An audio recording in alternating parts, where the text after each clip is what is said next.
In front of me is my 1980 International Cub Cadet 782, and I'm going to tell you why I think this is the last great garden tractor made by International. And if you think otherwise, I'd love to hear so in the comments.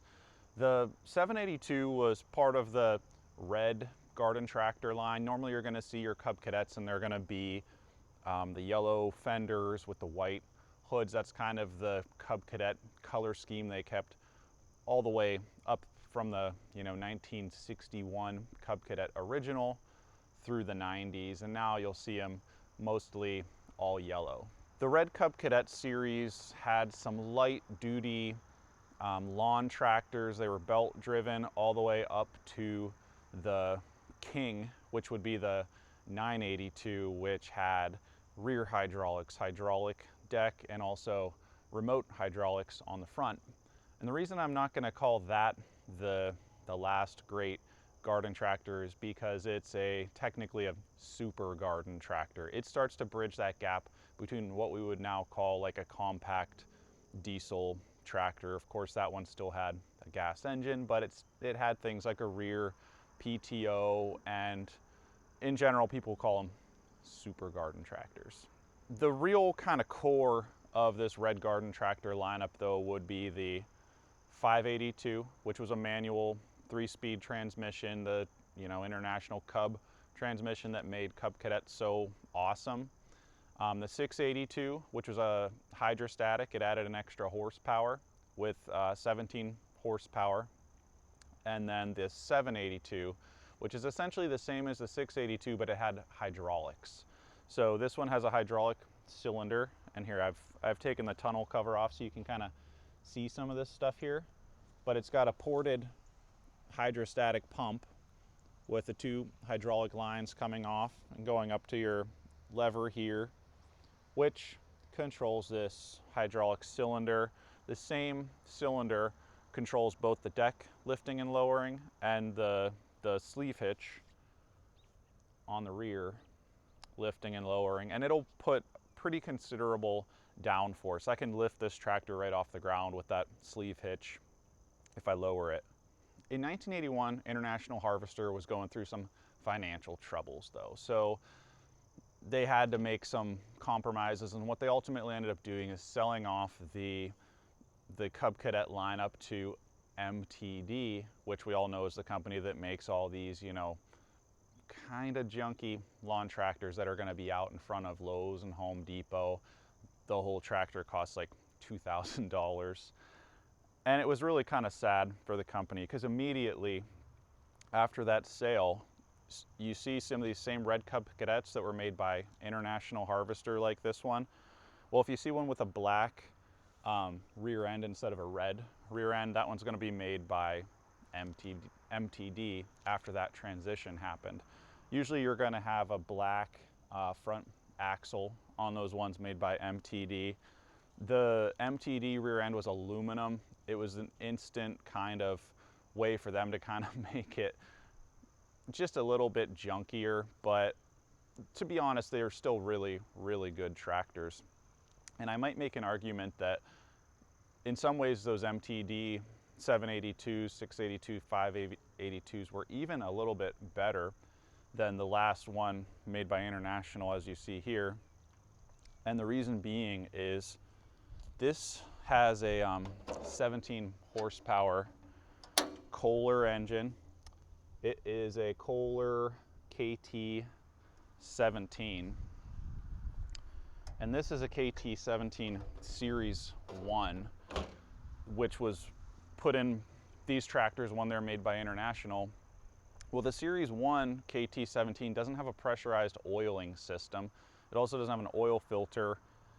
And what happens is if you're mowing on a steep hillside, it can become oil starved. And like probably 75% of these tractors in existence have that original KT17 Series 1 that it just blew up, it's gone. So they've repowered them. A common repower would be like the Magnum 18 or the KT17 Series 2, which was put in after MTD took over, and it kind of solved some of those oiling problems. So you know, maybe those ones made by MTD aren't so bad anyways. Some interesting things about this particular one, you'll see I have these little 3-rib tractor tires on the front. Normally you would have a wider turf tire that would come with these. I actually narrowed the rims by about 1.5 inches to put this. I just think it looks cool to have these kind of tractor tires on it. So you'll notice too, this kind of style of tractor was what you would see all the way probably till about 1989 with the later MTD Cub Cadets. So like a Cub Cadet 1810 is essentially almost identical to the 682. An 1811 is almost identical to a 782. And an 1812, these are all the yellow and white Cub Cadets, is kind of like a 782 plus, you might call it. It had front hydraulic remotes on it. If you happen to have one of these and you look at the serial number tag on the side and your serial number is 694248, you might have a super valuable tractor on your hands, because that would be what people believe to be the very last international Cub Cadet ever off the production line, the last one made before that transition to MTD happened. So probably some of you, if you haven't already wrote so in the comments, might be thinking about the 782D as the last great international tractor made, and that is an awesome tractor. It's essentially a diesel version of this tractor. Of course, it was made by MTD. It wasn't made by International. That happened after, and it's going to have that same aluminum rear end instead of the steel or cast iron rear end that you're going to get in every international Cub Cadet ever made. You're always going to have that cast iron, just overbuilt rear end. From what I've heard, and someone can correct me if I'm wrong here, but I believe this to be right, in this era, this 1979 to 81, when International was making both red Cub Cadets, and they were also making a few yellow and white Cub Cadets, the red ones would be sold to the at the International Harvester heavy equipment dealers or the farm equipment dealers, and the yellow and white ones would be sold at the lawn and garden stores. So once in a blue moon, you can find a 782 that is yellow and white, and those are going to be pretty rare. I think those might actually have a little bit more value. I don't know if you're ever going to find one made by International, if it's all going to be made by MTD. Now this tractor, aside from being repainted, is essentially all original, and one thing I'm going to do, and I'll post in an upcoming video, is I am going to repower it, because this KT17 in it, it burns oil, it puffs a little smoke. I'm pretty much just like breathing it in the whole time I'm mowing. My clothes kind of smell like smoke. I don't think that's probably good for me.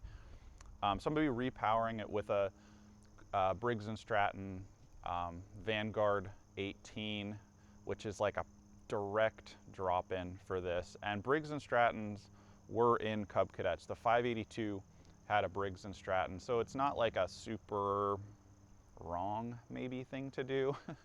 It's a shame because it is all original, but that KT17 Series 1 is just not really worth putting any kind of money into. I can rebuild it this winter, and by the next winter it could easily be burning oil again. So we're going to repower it. It's going to be awesome. It's going to make this like the perfect tractor.